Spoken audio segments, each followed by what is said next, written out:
Hello and welcome to episode 35 of Arg My Optics, part 2. Yes, that's right. This is the second part of our deep dive into the recent Transformers movie, Transformers 1. We've gone through the production, then we've spoken about the plot and a bunch of other stuff in part 1. So if you've not listened to that, please go back and listen to that first. And here in part 2, we're going to give you our verdict on the movie and speak a little bit about, you know, how it's done at the cinema. Okay, back over to you guys. Bye. My optics! So that's the movie in a nutshell. We've only spoken about it for like 2 hours. So, verdicts. I'm going to let you go first, because I think your verdict's going to be considerably more positive. Not that mine's negative, but considerably more positive. I mean, I've got a brand to maintain here, haven't I? I've got a brand. You know, I'm that curmudgeonly guy who pours scorn on everything. So, you know, but what was your verdict, Dave? Ryan's got the whole bloody movie rights to this shtick. I loved it. It was something that I think a lot of fans have kind of been asking for in terms of just sod it being a good Transformers film. Just be a good film that people can just sit down and watch. It doesn't necessarily need you to have seen all the different shows, you know. Well, you kind of alluded to the fact that it did in a certain way. Oh yeah, if you wanted to some more extended universe stuff, sure. But I mean, like, but the Joe public, like kids could go and watch this without having to have seen Earthspark or, you know, Cyberverse, or sure, to understand who these characters are. Like, it's just a good film as a stepping stone if you really want to experience Transformers in a way that's not offensive, just not, you know, glorifying war and people in business suits like a lot of live action films do. No, I agree with that. You know, there's not like 5 different plots happening at the same time to convolute things. It's just simple kind of story, and it's a small cast, which allows for a bit more of the Transformers feeling more like characters, like they don't often get a chance to do in some of these films. They're kind of just like plot devices. They finally feel like you recognize the characters, you know who they are, and they're going through the motions. And there's some nice arcs in the character development, and it's just a nice breath of fresh air for the fandom. I think a lot of people were ready. They were ready to rip into this film, and they were like, sod those trailers. This is some Pixar kids nonsense. And so many people I've seen online who have come out and said, this is how I felt. I was wrong, basically. I saw it and I was like, well, it's not as bad as I deemed it. And it's actually, please do go and see this. I want to support this. I want to see more of this type of thing. And I do agree with all of that. I don't, and not with even any caveats. I do think what you're saying is true. I didn't love it as much as you did. Mm-hmm. I mean, so there's an elephant in the room, I think, because I hate to be that guy again, but it seems to be that's my small role in the fandom, I guess, is to be the guy to say, is fine, it's okay, it's a perfectly serviceable movie about transforming robots. It's not terrible, it's pretty good. Indeed, it's above average for the franchise. But let's be realistic, it ain't no masterpiece. It's not even particularly clever or original. It's okay. It's good. And that's fine. But I think a lot of Transformers fans, understandably, approach this stuff with a bias. They go into it wearing fandom blinkers, and anything even vaguely good is immediately like the purest, most spectacular, shiny and valuable gold. I see the distinctions. Are you talking about this is in terms of it just being a film, or about being a Transformers film sitting in the lineage of all the what's gone before? Which one? Exactly. The latter. In a way, both. Because what I'm saying is, it's an okay film. It's a fairly good film. It's not a great film. Okay. But it's a great Transformers film because there are lots of bad ones. Sure. Yeah. But I think that there's been a lot of people, a little bit disingenuously, talking about this like in such glowing terms. It's like, oh, come the fuck on. It's not that great. Well, but that's the thing, isn't it? That's the distinction. Like, I think it is very much the latter. Like, people are talking about it so highly because they're thinking about it in the terms of it along all the other Transformers films that have come out. Precisely. It's not in terms of, they're not saying this is better than Citizen Kane. They're not like they're not coming out and saying this is better than all of MCU or the site. They're not. It's the comparison isn't to other films when they say that it's the best thing ever. You know what I mean? Well, that's I think sometimes that needs to be said, though. You know, yeah. I think that there's a little bit of kind of people just really kind of there's a kind of Stockholm syndrome going on with Transformers fans, that because they are so invested in the franchise, and you know, some of them are making money out of it or whatever. You know, they've got their Patreons or whatever, and it's become kind of intrinsic to their identity. They need these things to be popular and successful, and they kind of need to be on board with it. So they'll kind of like overreact to how good it is or bad. But that's just a little problem I have with the fandom. I think. Go on. No, I was going to say that's what that. It's in those type of scenarios and in fandoms where it's down to then you to go and see it and then make your own. I absolutely agree with you. So you can have your own moral compass, find where you place it in your hierarchy. I just noticed that because one thing that Paramount and Hasbro really went for, and you went to one, like I did. They really went for giving people in the fandom preview showings. And of course this happened way back in like July, the first ones were, you know what I mean? Because it came out in the US a month before it came out here. And all of the gushing reviews, but they're all coming from Transformers fans who are kind of just, they're gonna say that, you know? So it's, from my perspective, it was like, oh, chill out, I'm sure it's not that brilliant. But I think it wasn't that brilliant. I would give it a 6 out of 10. I gave it 8.5. Fucking hell! I think that this film, it needed it though. Like it, people were really drilling at home to other fans because there had been such a discourse of people disliking it, and it was like, you need to see it because those trailers and whatever things they were pushing out in front were not giving it justice. Like, I didn't think it was going to be great. I have gone and seen it. You won't understand why it's great until you go and see it, or why you think it's, you know, better than what they've been shoveling down our throats movie wise for like the last 15 years. It's better than most of the live action movies. So I can get it to an extent, you know. I mean, but yeah. Sure. It is a good movie, and I want to make it quite clear that I did enjoy it, and I do think it's a good movie. I mean, the jokes are mostly lame, and Bumblebee is annoying, and everyone's a bit too human.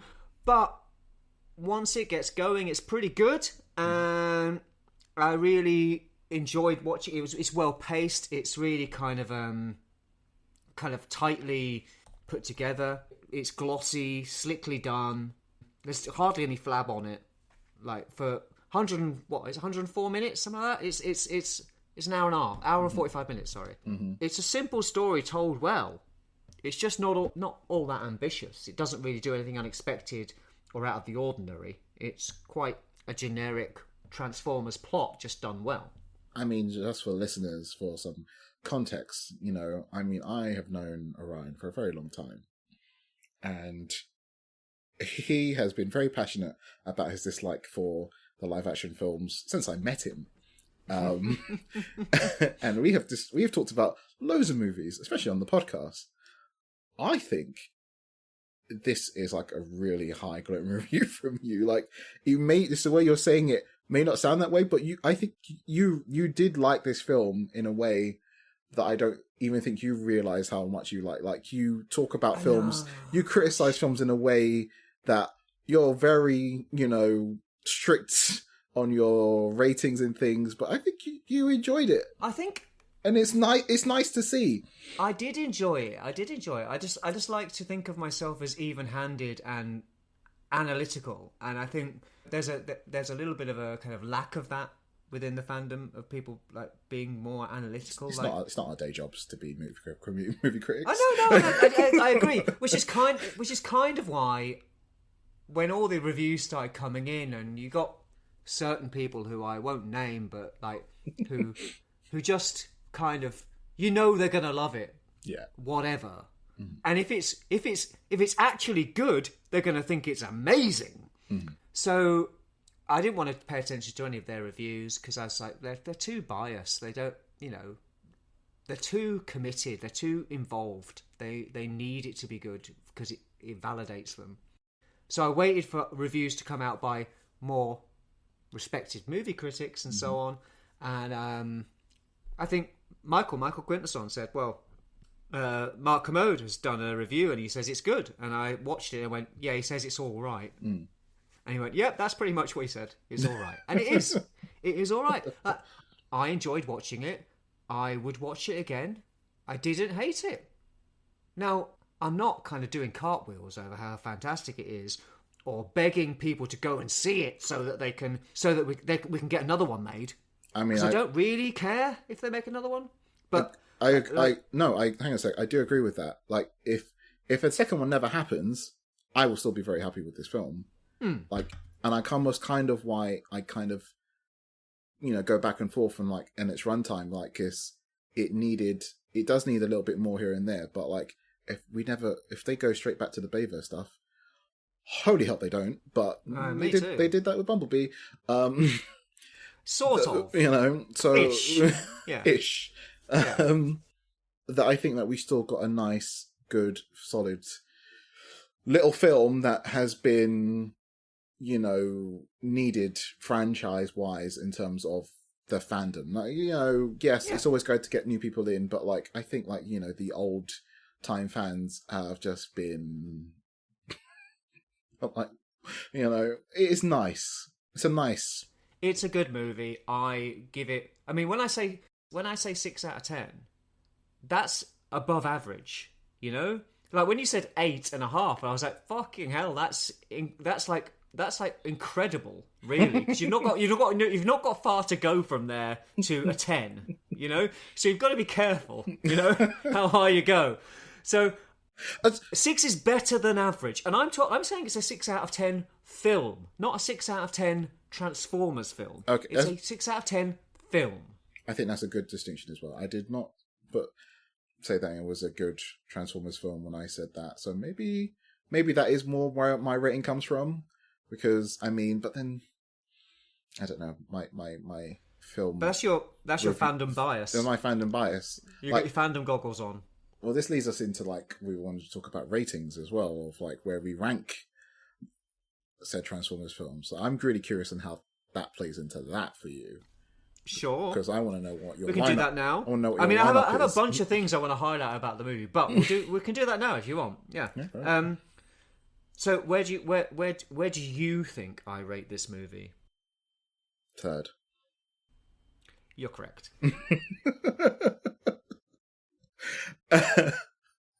And I assume what your first pick is.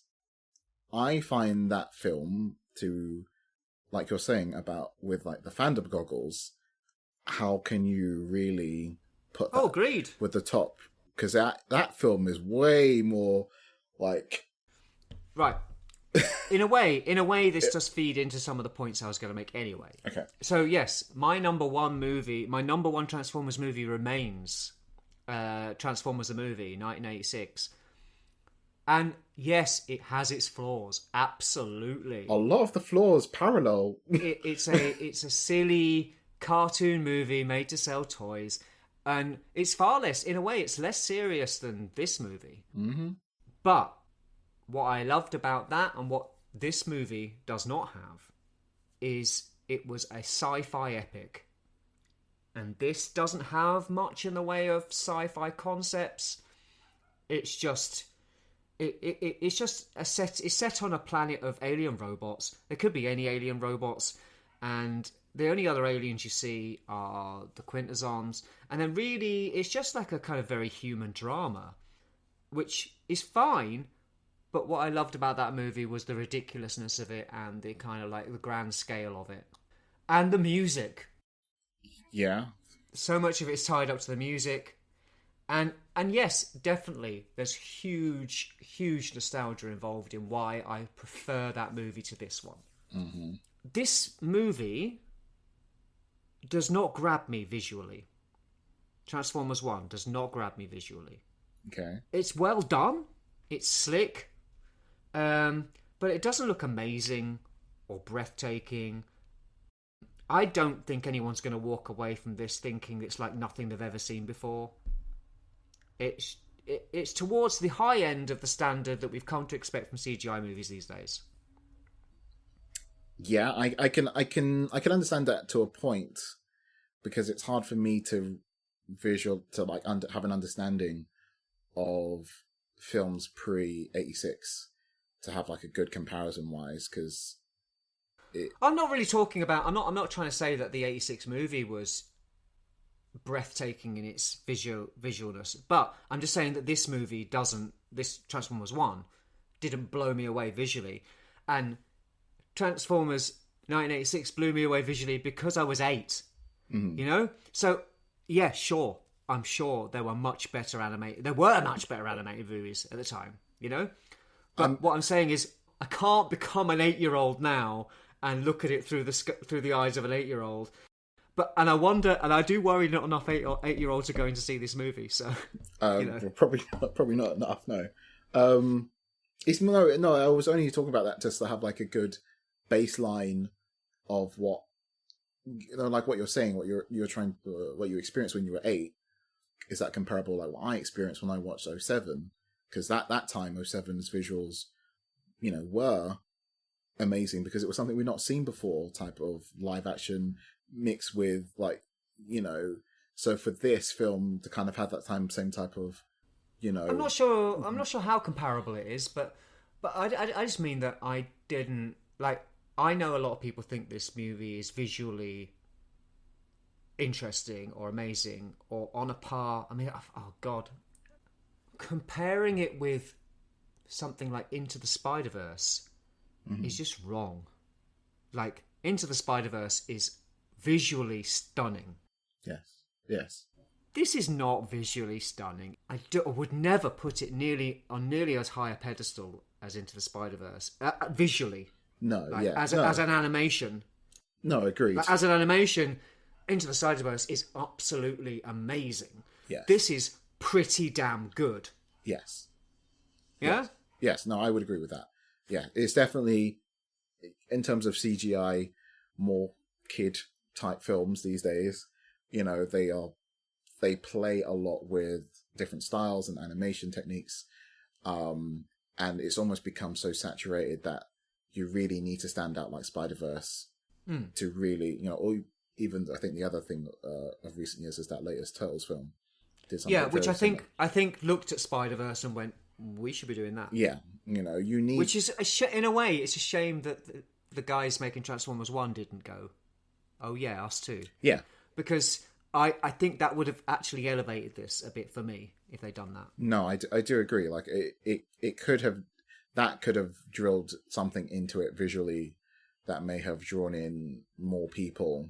Absolutely.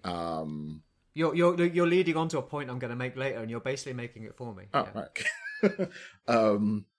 Because this film needed a lot for it to work, and not just in terms of it, being a good story being told, just people watching the story being told and like getting people into seats, and it's. Yeah. I don't think that was pushed enough, because every time someone talks about it, like they'll never do a Transformers film with only Transformers. It costs too much. La la la la la la. I'm sick of this nonsense. I never thought that was the case anyway. I suppose it's truer of more realistic CGI, I guess. Yeah, it's because they've got all the robots having like a good million parts to animate at a time. Like, it's of course that's too much, but this has been like, it's almost why I don't really mind the simpler designs, because that obviously allowed for the animation to be a bit more smoother, and it was allowed for them to do, the fight scenes and the way they interacted with the transformations. It's a lot more easier to wrap your head around visually when you're seeing it than like some of the stuff you would see. I do get that, and I do think it makes sense. The design, because we're talking about the animation, but I mean the design is a slightly different thing. I'm not a huge fan of the design, to be fair. I know. It's fine, it works, but stylistically it's quite generic. Yeah, you've said this to me when we met up not too long ago, and I was kind of waiting for you to see it, and I just wanted to see if you would feel any different with the whole cogless versus the ones who could transform, and like the changes they all get as the film goes on. It's like, were they gonna get a bit more? Not really. Flash of personality and design-wise change. They do, but nobody looks cool. Like everybody looks a bit kind of. Well, do you think they do? No, sorry. It's just whenever I hear someone say something cool, I think of Todd McFarlane saying, "It looks cool." He doesn't look cool. His eyes need to be bigger. You know. I mean, yes, it's welcome because right at the beginning, everyone looks the same, and that's kind of on purpose. I mean, just from a very pedantic point of view, like I don't know why the cogless have all got open cog chambers, just walking around. Anything can get in there. It can get all gummed up with dirt. I mean, they're miners. They're miners. Like, they're going to get dust and shit in there. Like, just fucking close that up. I get it. It's a visual cue. I get it. Cue, yeah. But why are they all walking around with big holes in their chest? Like, it's so kind of obvious. But yeah, everyone's really quite generic looking. Like, the difference between... And this, in a way, is a clever visual cue. So I'll give it credit for that. Mm-hmm. The difference between Orion Pax and D16 is negligible. Like, they've got a very similar body. Mm-hmm. Orion Pax does not look like he turns into a truck. And D16 does not look like he turns into a tank or a gun or whatever you want to say. Right? Mm-hmm. They've got slight little visual cues to their G1 selves, slight, like the colours, and you know, there's a kind of suggestion of Megatron's, you know, bucket head, but generally they look very similar. Yes, and that's fine, but it's quite boring, and they are quite boring. And then when they do get cogs, then they become a little bit more interesting, but I can't say I'm blown away by the visual design of, say... I mean, I think Sentinel looks dumb. Really? I kind of like Sentinel's design. What does he even turn in? And the alt modes. The alt modes aren't very interesting. Like, they're quite boring alt modes. They're all... Well, it's... Because you see a lot of alt modes in the race, and they're so, like you're saying, it's very Wipeout. It's very... Yeah. Hovercrafts. It's you know, generic Cybertronian vehicle. Yeah, they have to play. I mean, they play into it so much. You see Soundwave's alt mode, and it was the same alt mode he had. Oh yeah, that everyone was taking the mick out of in Bumblebee and stuff. Like, it's yeah. To a point, I'm not quite sure how you play with that in the same type of way and still have it fit the aesthetic. Because otherwise, you will have just a lot of vehicles that have cabs and stuff, and it's like, it doesn't make sense that you have seats. And, you know, like, but you can still come up with cool sci-fi designs. You can still come up with. They don't have to be vehicles. Like, who said they had to be vehicles? There can be anything. So make them anything. But like, none of them were particularly amazing looking. Like they were fine. Mm-hmm. They weren't ugly. I mean, I think this movie is nice to look at. Mm-hmm. I think the designs are easy on the eye. I just don't think that they are breathtakingly amazing or something that catches the eye and makes you think, oh my God, I want a toy of that. Which is why I'm kind of, in a way, thinking, how does Hasbro feel about that? You know, like, because I don't think any of them, like throughout the whole movie, look cool. They just look kind of okay. So am I going to rush down to the shop to buy a kind of okay-looking guy? I don't know if I am. I think, like you mentioned Hasbro, like it does lead into more. They aesthetically look better when they don't transform. Like, as in 3D representations. That's been the case since the live action movie started, though. Oh, isn't it, really? well, yeah, obviously. But I just mean, like, in terms of design-wise, like you're saying, like, it does... If you're looking to buy a physical toy, what we have presented so far, everything that is non-transforming looks pretty good because of how the designs are. But, like, with the way that, kibble and all that other stuff has to work, they've all don't look great, in my opinion. And who makes the non-transforming stuff? Who doesn't? Shall I tell you who doesn't? Hasbro. Well, I mean, they tried for a little bit there once, didn't they? And they kind of fell flat. But that's what I mean. Like, you could say that, but like that, this is a Hasbro property. Why the fuck are they handing all this money over to all of these third parties who are making non-transforming figures? Because if you're saying people are going to be more interested in buying the non-transforming stuff, you're sure they'll get the license money, but they won't get a lot of money. Like, they won't make the same money they would make off of their actual toys that they're selling. I mean, I don't think Hasbro could even compete with the money that Blockies is making at this very moment in time. Like, it's... Well, I don't know about that. I mean, Blockies are a Chinese company. It's not really comparable. No, I'm joking. But I did actually think this, and it's something I put in my notes. I think I just deleted it. But imagine if this was a Blockies movie. As in, they looked like Blockies in the film, or yeah. Okay, like the Lego movie. All right, yeah. I reckon that would be more popular than this is.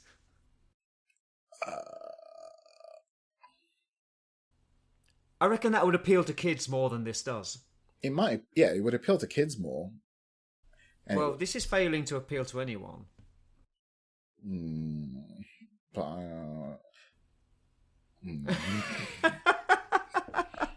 I don't even know where to begin with that. Like, it's just like it because like even what we're talking about now, something as simple as the action figures.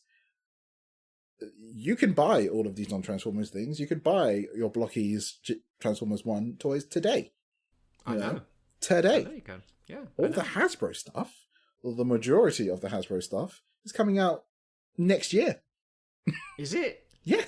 I had no idea about that. There is a handful of like the more kid appeal Transformers 1 toys, but... Oh, God. What is wrong with them? Again! What is wrong with them? Seriously. Why do they keep shooting themselves in the foot like this? And it worries me more because the film was pushed back, right? Like, it was meant to come out earlier.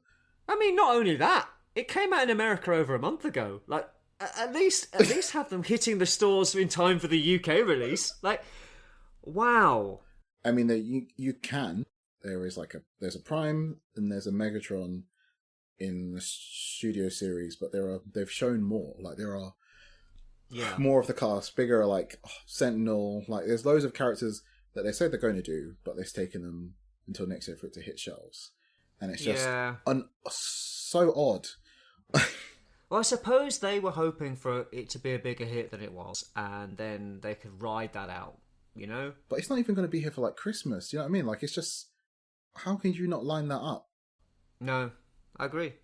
Well, I suppose, and before we move on to it, I guess we should probably, because we addressed where I see it. My hierarchy is Transformers 86, Transformers the movie, Bumblebee, Transformers 1. Now, Bumblebee and Transformers 1 are very close to one another, but I just thought of it from this point of view. What movie would I rather watch tomorrow? I'd rather watch Bumblebee. That is wild. That is like... I prefer the more kind of sci-fi humanistic. It's sci-fi and humanistic. Like it's like E.T. Like it's. I prefer that because the juxtaposition of the. I mean, I know so many people wanted a movie that was just Transformers, but by making it just Transformers, it could just be anything. Like it could be any old fuckers on an alien planet. It didn't. It's yes, you've got the transformation cog being an important part of the plot, but they don't do a lot of transforming in this movie, really. It doesn't play into anything important apart from them suddenly, basically, in my opinion, just being superpowered. Yeah, because it's not a vehicle for disguise at this point in time yet, so it's not. Well, it's not just about disguise. I just mean that they don't really use their alt modes. Okay, yeah. For anything really. I mean, yes, they transform mid fighting, and that's cool sometimes, and like, but they don't really do them. It's not like having an alt mode actually gives them any particular advantage. It's more that getting a cog makes them twice as large as they were, and they're super powered and strong, and they can fight better. So for me, Bumblebee is more of a movie about alien robots from another planet than this is. So that's why I prefer it. And also I prefer the soundtrack. And I just think it's a more enjoyable, for me, movie. Mm-hmm. They're very, like I said, they're very close.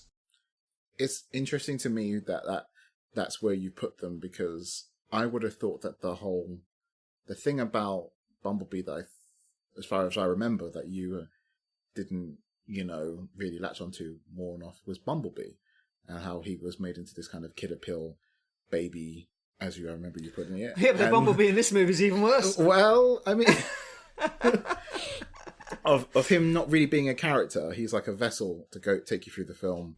Yes, but I really enjoyed the. I'm going to forget her name now, but the female character, Charlie, I really enjoyed her, and I enjoyed the human characters, and I enjoyed, in a way, yes, okay, this Bumblebee, the Transformers are kind of the weaker part of it, so I understand that, but this movie, given the fact that the first 30 minutes is too jokey and not funny, and some of the kind of clunky transition, I like it, but I don't love it. And I like Bumblebee, but I don't love it. So it's just deciding between the two I like and don't love, which one I'd rather watch. And I would probably watch Bumblebee. I'm absolutely open to being wowed by something new and going, oh my god, this is almost as good as Transformers the movie, But this wasn't that. Mm-hmm. It wasn't that. But anyway, there you go. So how do you rate them? Well, you may be surprised, but I don't. I don't think so. Shall I guess? Go ahead. I would say it would be bonkers for you to put this above Transformers the movie, mm-hmm. but I think you might just be that crazy. Mm. You definitely put it above Bumblebee. Correct. I am that crazy. Oh, really? You think this is better than Transformers 86? Yes, I think it... Well, I'm sorry, we can't be friends now. He's betrayed. He's going to banish me from Cybertron. I think, like what we talked about earlier, if we're talking about this in terms of just being a film and not a Transformers film, because we realise that there is a big distinction on what that means, I think this is better than the 86 movie. Okay, I'm not going to disagree with that, because you technically, I would say you're probably correct. Emotionally, you're not. Oh no, but like technically, yeah, sure. It's a fairly and Transformers the movie is not a great movie. I just love it. Exactly.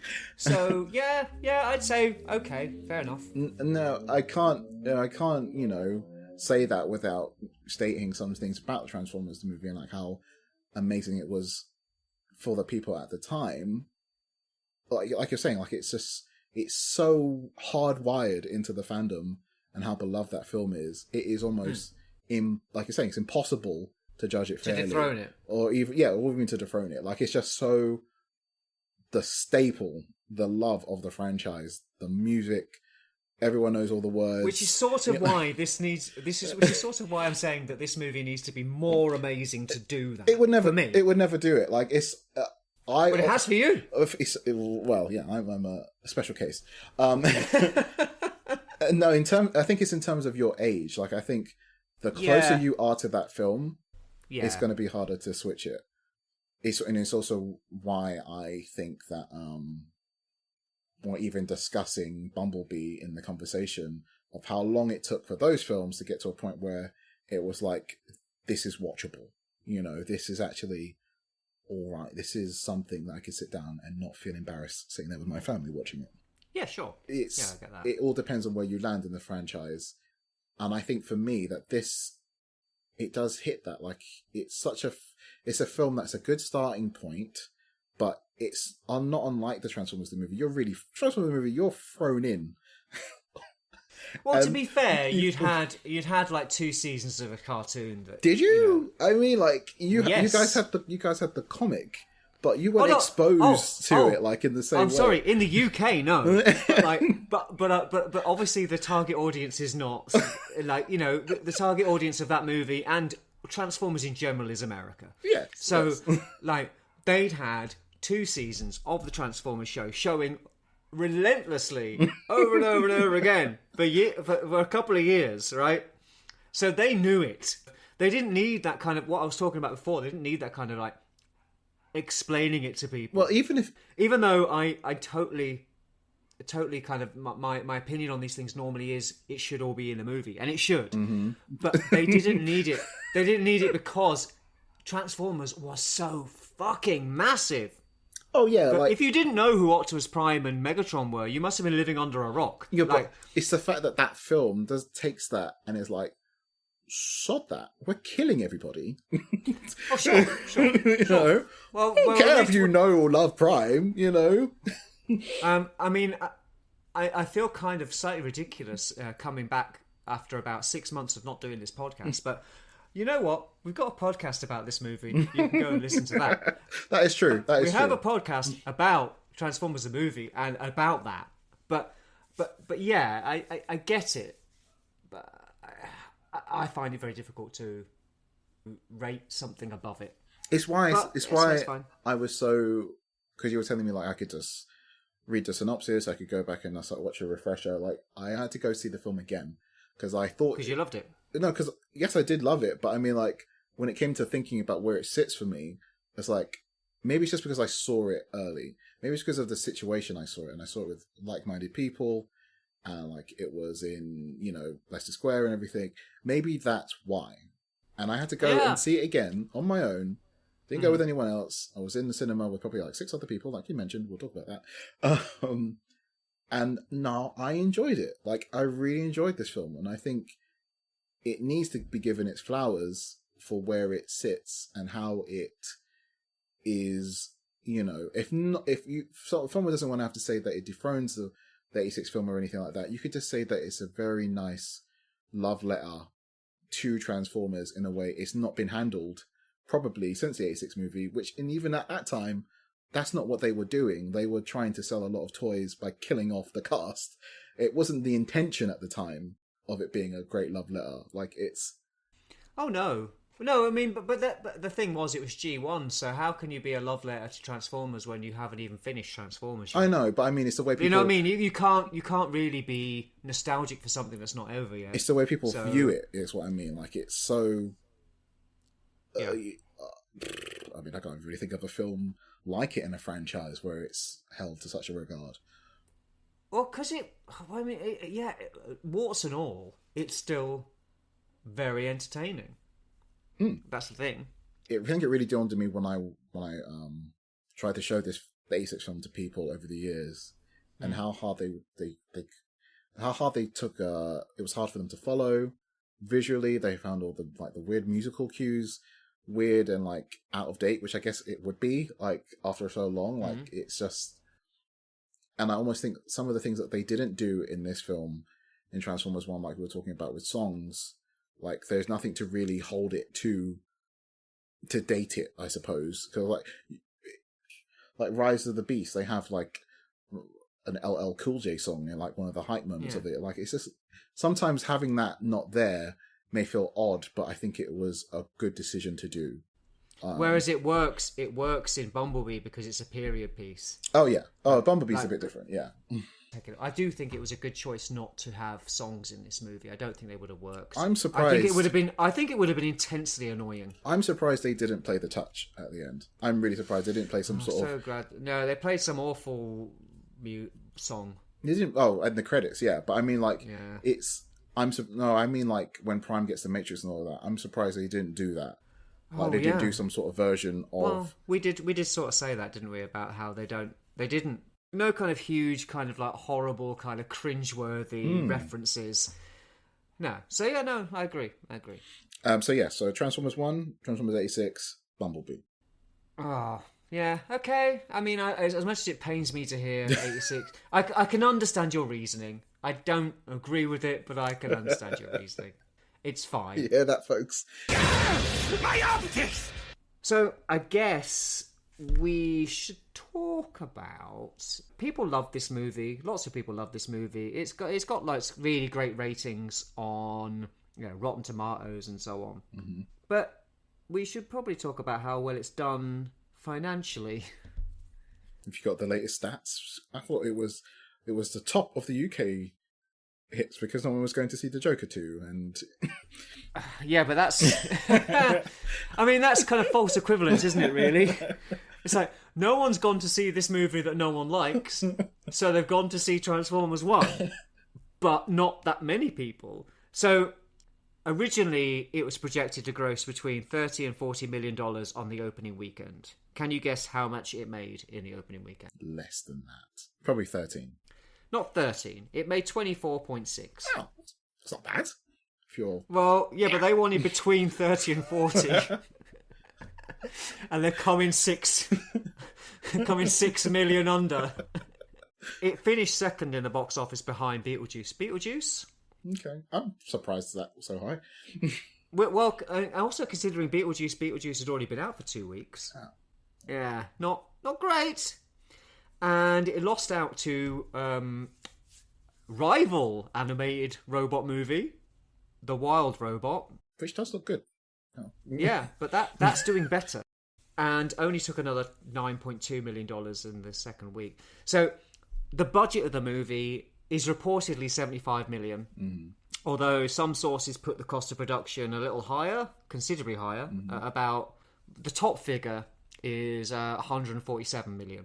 So it's between 75 and 147. That's a gap. It is quite a gap. So, I mean, we can always take the lower figure. Mm-hmm. Even if we do take the lower figure, it doesn't look good because the worldwide box office currently, right now, as of recording, is 112 million. Now, even if you take that lower figure of 75 million, which means it made about 1.5 times its budget back, right? It made its budget back plus an extra 50%. Does this include merchandising as well? Exactly. That's where I'm going. Okay. So you have to add on the marketing budget, which was reportedly between 40 and 50 million. Okay. And then you also have to take a third away from that 75 million or 100. Sorry, not from 75 million. From the 112 million that it made at the box office, you have to take a third of that away because that stays at the cinema. That's the cinema's cut. That's the movie theatre's cut. Which, if you make some rough maths, tells you that it needs to make about $180 million to break even. Which means as of now, it's made a loss because it's only made 112 million. So right now, it's quite a way off. You know, it's about 65 million off.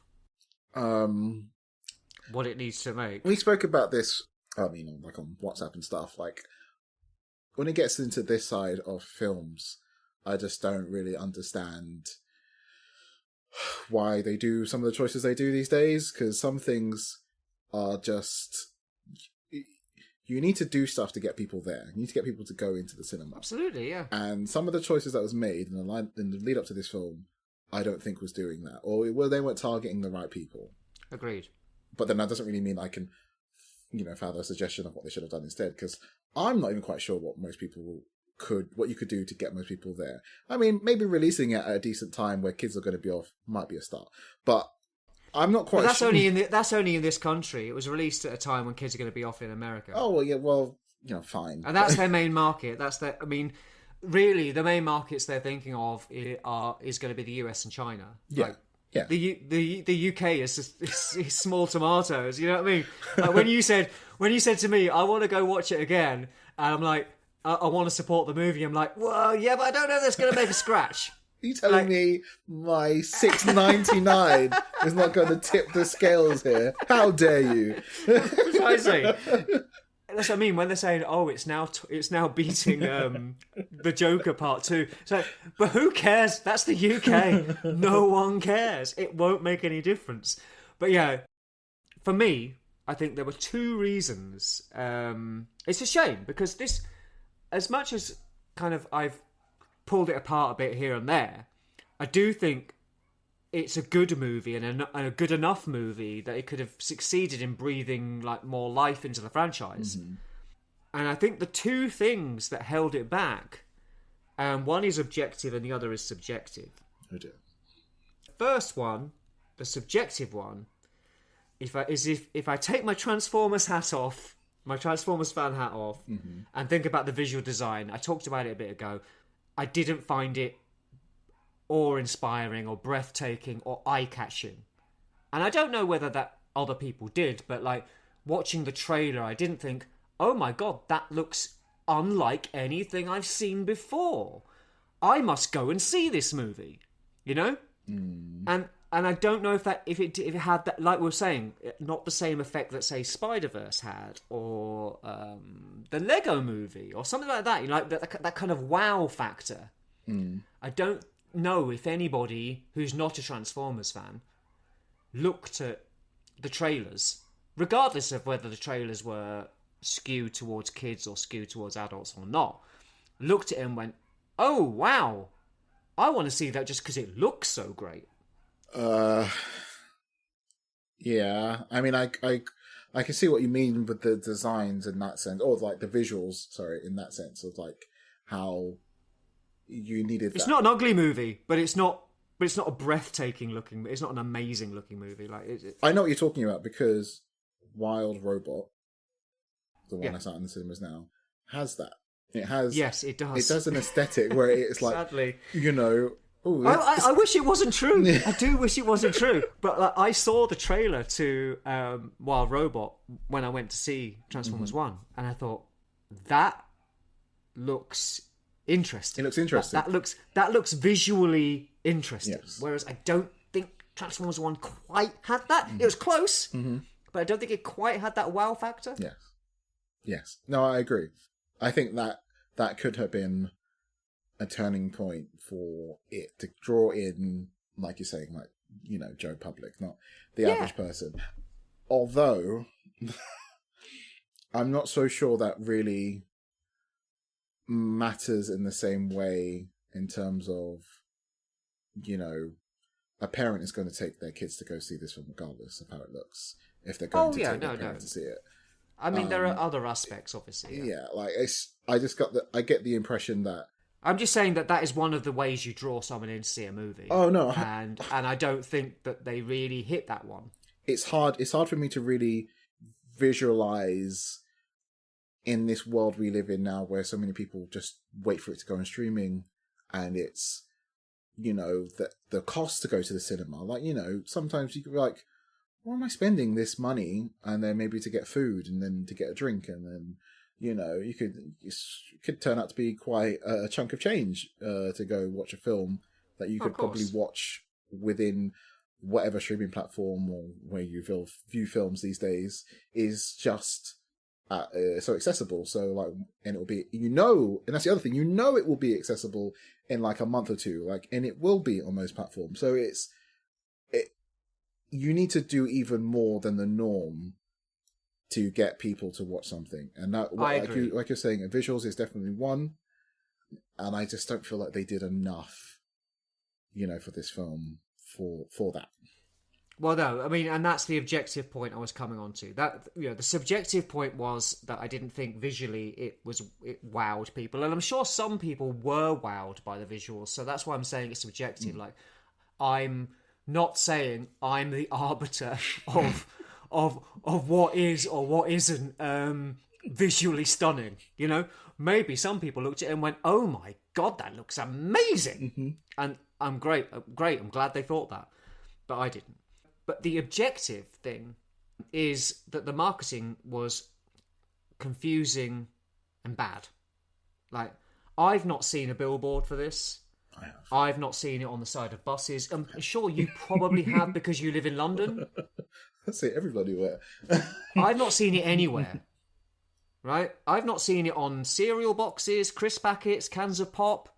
Like, no one knew this movie was coming out. A lot. That's another thing. A lot of people didn't know the film was coming, and even if they did hear about it, they, the normal people, non-fandom wise, just think it's another live action film, or they think it's a more kids version of what's happening in the live action films, and it's not that. I work with a lady who just sits across from me, and she has 2 kids, 2 boys of a completely appropriate age for this. And I got up and left work early on this Monday. So I'm going to the cinema. And she's like, oh, what are you going to see? And I said, oh, Transformers, the new Transformers movie. And she goes, there's a new Transformers movie? And I'm like, yeah. She's like, my kids love Transformers. And I was like, yeah, well, maybe they should go see the new Transformers movie that's out right now. Oh, really? I mean, what is it? I said, well, it's animated, and it's got Thor as Optimus Prime, and it's got Scarlett Johansson and Steve Buscemi. She's like, oh, that sounds great. I'm like, yeah. And I just say, it's interesting, to be honest, that you've said that, because I was wondering whether anybody had any idea this movie existed. And she's a good... I mean, obviously, this is an anecdote. I'm sure there are other people who have heard about it. But I was like, wow, you don't know, And it kind of highlights how much we and increasingly the companies that own the IPs that we love are in a bubble and like are unaware or unable to break through to people outside of it. Well, this is kind of what I was hinting at before. It's just like it's one of those things I don't like to voice opinions on things that I don't know enough about. And this is definitely one. Please don't take this and think I'm some sort of expert about filmmaking or marketing. I'm really not. I just don't know what you would do, because think of terrestrial TV and how, say about, I don't know, 17 years ago, a lot of people would have got their movie trailers on TV and they would have known a film is coming out by seeing it that way, or going to have seen another film and you see the trailers ahead of time. Now, how does someone know a film's coming out without being, that in touch with everything? Maybe you're seeing it on social media and you're flicking past it. If it's not something you know or care about, you're not taking interest. Streaming services have adverts. People want to skip them. People want to go all around different ways of avoiding adverts on things these days. People have got ad blockers on. It is a different beast, and the companies need to adapt, and they're really not. Yeah, I'd absolutely 100% agree with you on that. Absolutely, yeah. Your movie poster on the side of a bus is not going to get bums in seats the way it did, 20 years ago, where people... Oh, but come on, it helps. I mean, no, it helps. I can't believe that I've not seen a poster for this movie. I honestly can't believe it. I don't walk around Brighton with my eyes closed. I have not seen anything at all. I've seen posters for Beetlejuice. I've not seen anything. So I don't understand it. Come on. I mean, yeah, sure. You are entirely correct that it is harder to kind of push through and get yourself noticed. And there's so much media now. There's so many things. There's so many ways of viewing that media. But still, give it a fucking go. It just feels like they didn't. I don't know. It's just so... I even think I went to Comic-Con earlier in the year. I don't remember there being any big hubbub about it. There's no big posters. It's just... Yeah. There wasn't a lot to really grab people in the way they've done in the past. There's definitely has been that type of presence and feel for other Transformers films. And, it doesn't make sense to me how they did as well, because, people went to go see those films and told you how bad it was, and yet it still made the money. I don't understand, And the advertising they did get made, it made the movie at the very beginning. It was pitched badly. It made the movie look juvenile. for me, that's not something I forgot to mention. The way this film begins is not how the trailers would have made me think the film began. Like, I really thought it was going to be this is Prime and Megatron, and this is how they became friends, or like it was going to be like a big, what every Deadpool film does. It starts with something, and we're going to do a flashback to tell you how we got here. Oh, really? Oh, But it doesn't. It doesn't do that. Like it really. It starts fresh, and I really got the opinion that it immerses you in the world of Transform. I mean, actually, this is one thing I forgot to say before. All the jokiness and the kind of broness aside and so on, which I found a little bit grating and annoying. What I did like about the first half an hour, well, the whole thing really, but the beginning of it really though, was that these could be any two guys, and in a way, it was disappointing that they were Megatron and Optimus Prime in the end, because it's like, I just love a story that's not about them.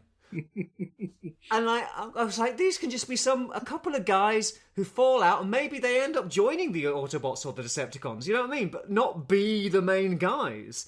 Like, even though I totally get why, as a movie, it had to do that, I quite liked how it just went. Here we are, here's the world, here's how it works, here's two guys who live in that world, they're friends, and this is their story.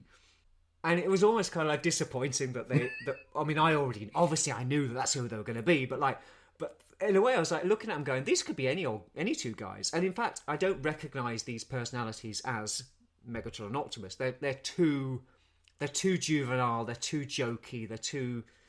For me, it feels jarring that either of them would end up being the characters that they become, and it does feel jarring that they do it within that movie, to me. But it just kind of it immerses you in the world, which I think is great. Because, it doesn't just go, and here's how those two friends became mortal enemies. I really thought that's how the film was going to start, and I'm so glad it didn't. I really thought it was going to be a massive fight scene, and they were going to say, because they do it in so many other iterations of Transformers. They hint at they were friends before. They hint that they were some sort of brothers, or there was some sort of, betrayal at some point in their history. To be fair, that stuff only really came in kind of IDW onward. Well, and obviously in the live action movies. Yeah, it's been peppered in a lot of places, so it was a nice way to do it, is what I was getting at. It's just, and the trailers would have you believe otherwise. Like, if I had watched the trailers and someone asked me how the film was going to start, or what they used in the trailers to depict the film, I just don't think it was managed well. And I think, like you said, they kind of course correct to all the later ones, but not many people. Damage had already been done. Yeah, I do think that Hasbro and obviously Paramount struggle to, and it's so weird because Hasbro have been going for 100 years. This property is 40 years old. Mm-hmm. Like, you'd think they'd have it down by now. And I've been thinking this for some time, but seeing this movie and seeing how lukewarm the reception has been at the box office, plus the fact that Earthspark didn't really set the world alight. Although I heard that it's getting a third season, right? It is, but it's its final season. By the skin of its teeth. But it's the final season. It's been cancelled after that. Yes. Well, I mean, they didn't think that it was going to even get what it's getting, so, yeah. Yeah, sure, but what I mean is it's not captured anyone's imaginations. It's not hugely popular. Mm-hmm. It's okay. Mm-hmm. Much like this is okay. But what is cemented in my mind is that, contrary to their efforts, this hasn't been a children's franchise in a very long time, and it's a legacy franchise that's been over reliant on nostalgia and an aging fan base for so long. And this movie really tries to address that imbalance, and it's just not working. Like, they've tried to pitch it at kids. They tried really hard with those early trailers to pitch it at kids. And those trailers will have played at the beginning of kids' movies, animated kids' movies, like CGI kids' movies. And for whatever reason, kids have not gone to see it, Not enough. I mean, met with some Transformers guys a couple of weeks ago, and you know, some of them have got kids, and they were talking about taking their kids to see it. And there's one guy who's got 2, and I think the son's a bit younger than the daughter, and he was saying that his daughter loved it, but his son found some bits of it a bit scary. But when he got home, they were building like a Lego Bumblebee.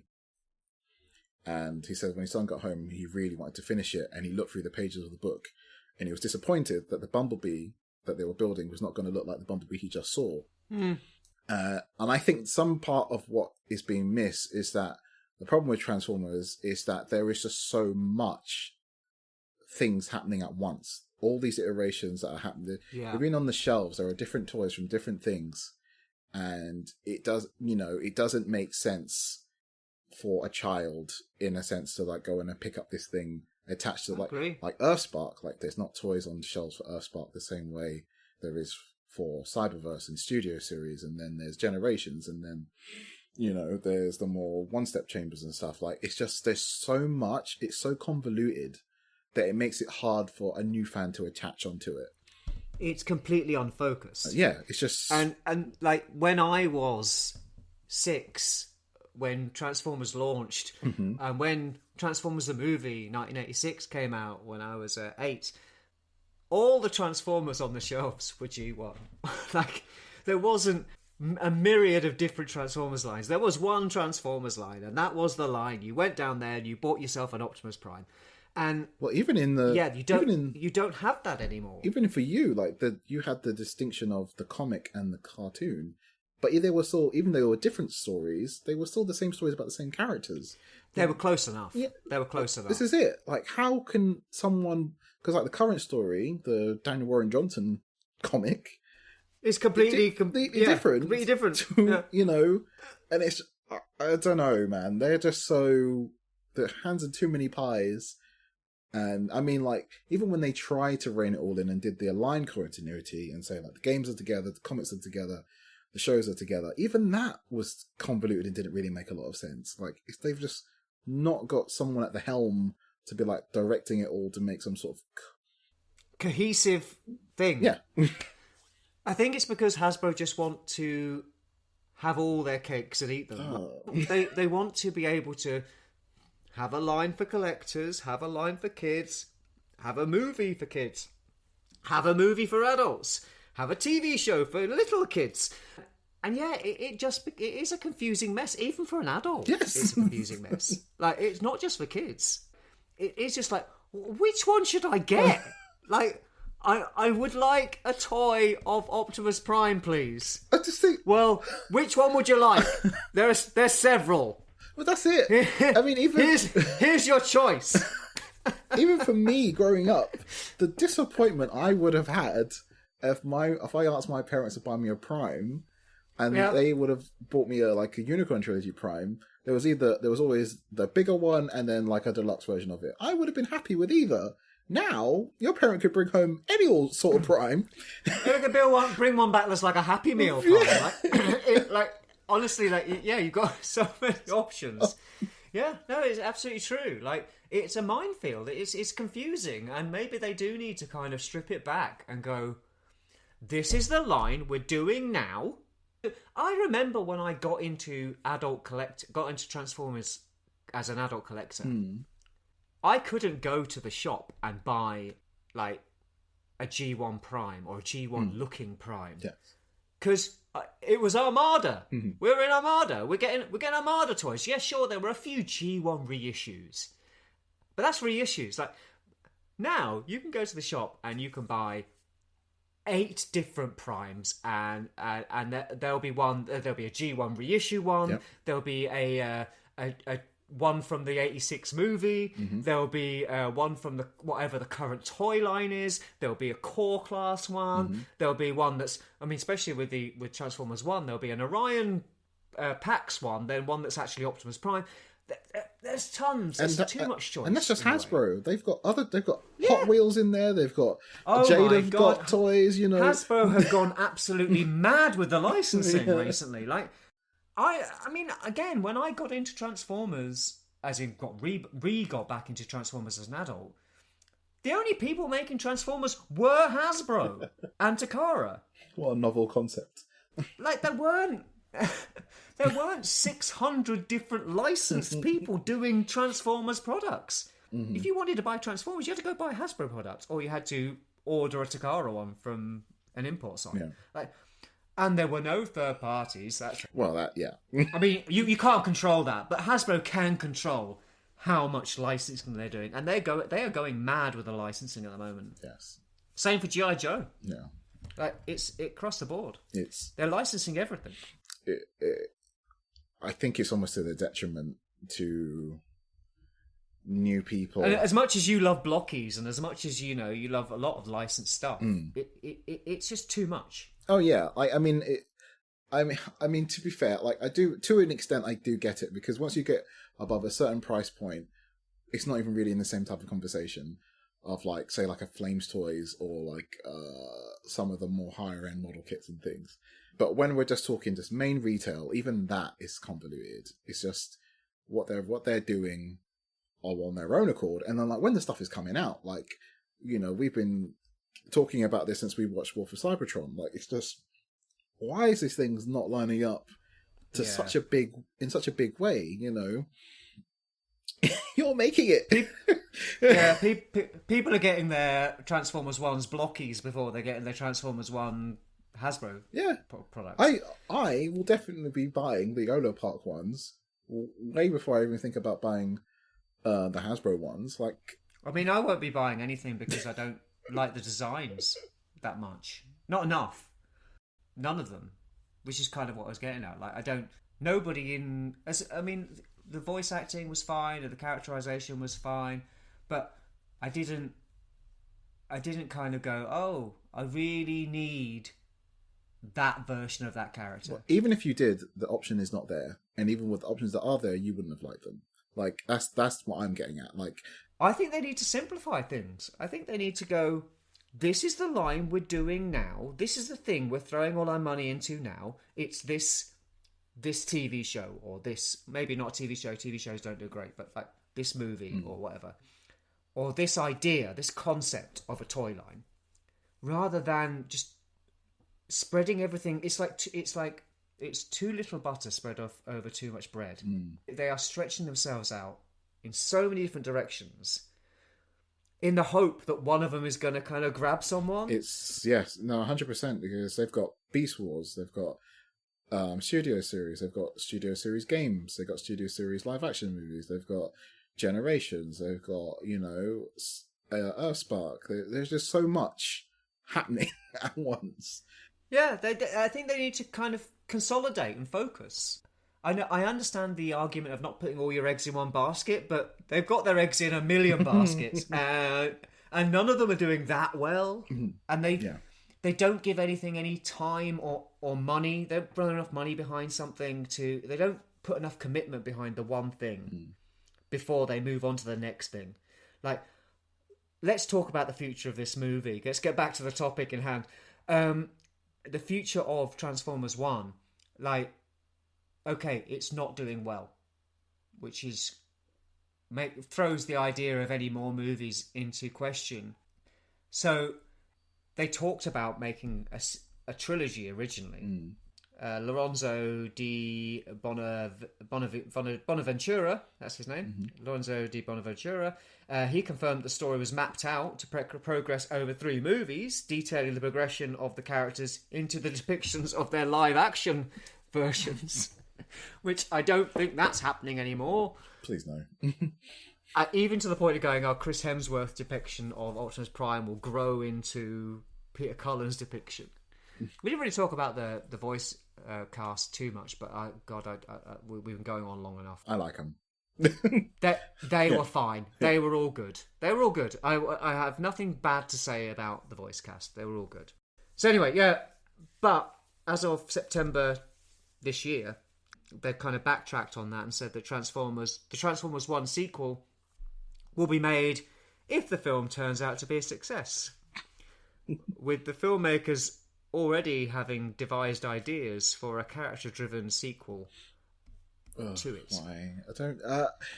The best thing I can see coming from this film, and it probably won't with the 1.5 things in this world that's kind of happening. I would have said a video game, like a story. I feel like the aesthetics and what happens in the film kind of lends it more to that. Sure. And good stories can be told in video games. Yeah. But they've struggled to get Reactivate off the ground for a while, and I think it is happening now, but it took a while, and there's some new other Transformers games happening. Like, there's a racing game that's just come out, and I was talking to this with someone who was like, why isn't this racing game have a thing where it can be like the Transformers 1 race scene? Yeah. Why is there not a map of that? It's just... Yeah. Yeah, no, you're right. It'd be so cool. It's cross promotion, isn't it? Yeah, no, I know what you mean. I mean, I understand that kind of people are saying, please go see it. I want it to be popular. I want a sequel. I'm not really asked if they do a sequel because I found this story a little bit, seen it before. I'm not excited to see where it goes next because I know where it goes next. So it's a little bit. I think I said to you in a WhatsApp text. It's a little bit like Rogue One. Mm-hmm. I know where it's going, and it's just about how they get there, and that's fine. But I'm not like, oh my god, I can't think what will happen next. It's I know what's going to happen next.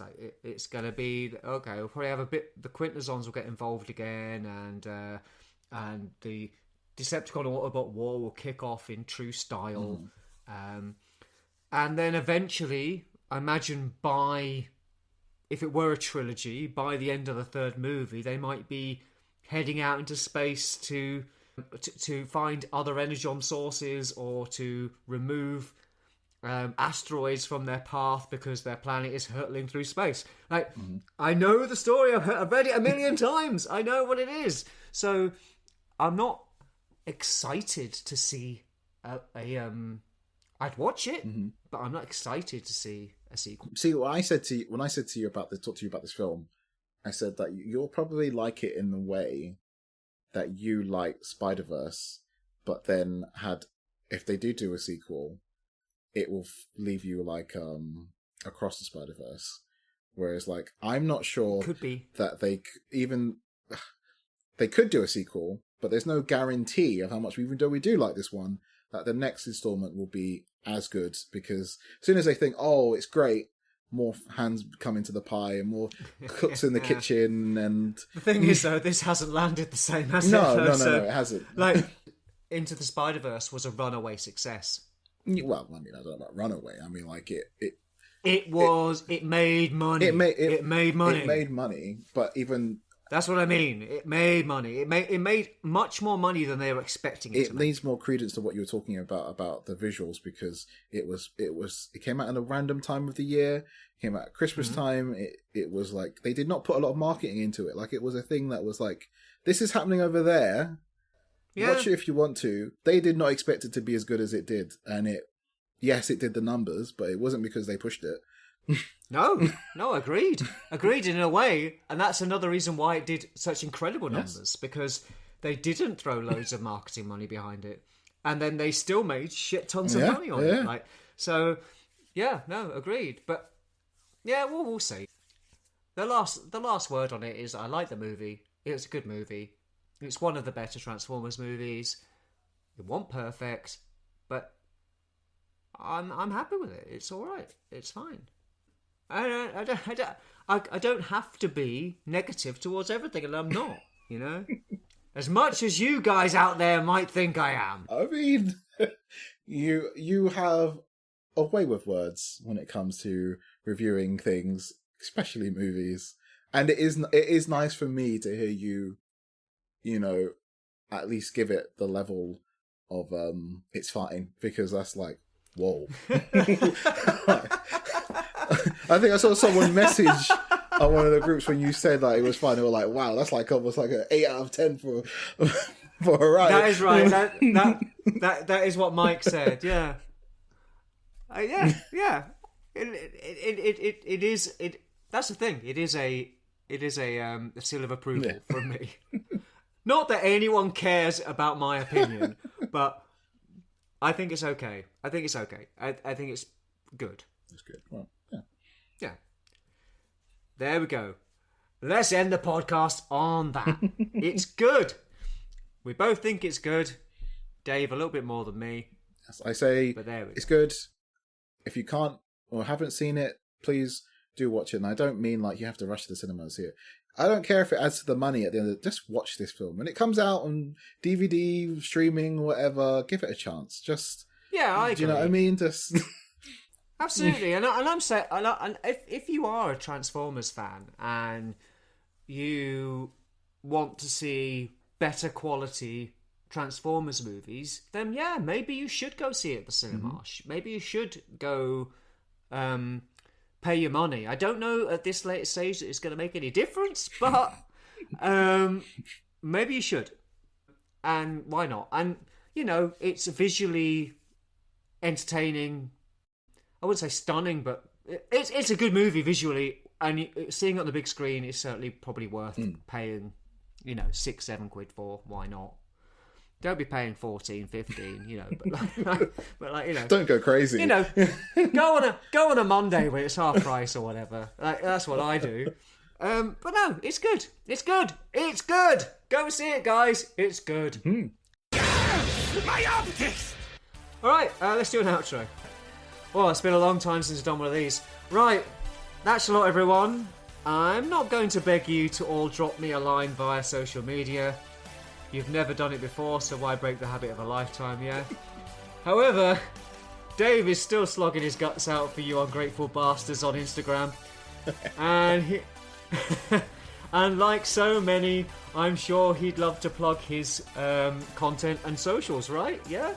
Dave? Yeah, come watch me make a fool of myself in October this month, taking pictures of my toys in weird shenanigans and scenarios. I try my best. Come along for the ride. You may like some of it, not all of it, but some of it. Yeah. And check him out on Transformers the Show. What's your Instagram account again? Virtual Dave 26. Please do give me a follow. You do that. Right, so thanks for listening. Please join us again next time, if there is a next time, here on Ugh, My Optics!